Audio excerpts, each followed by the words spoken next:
పద్మలోచన శీస పద్యముల్ నీ మీద చెప్పబోనితినయ్య చిత్తగింపు. గణయతి ప్రాస లక్షణము చూడను లేదు, పంచకావ్య శ్లోక పఠన లేదు, అమరకాండత్రయం బరసి చూడగలేదు, శాస్త్రీయ గ్రంథముల్ చదువలేదు.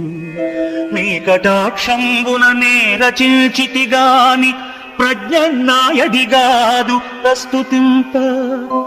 తప్పుపడనేమి సద్భక్తి తక్కువనే, చెరకునకు వంకపోనేమి చెడునెత్తిపి.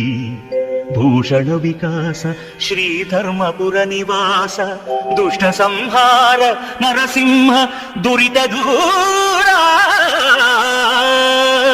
దుష్ట సంహార నరసింహ దురిత దూరా.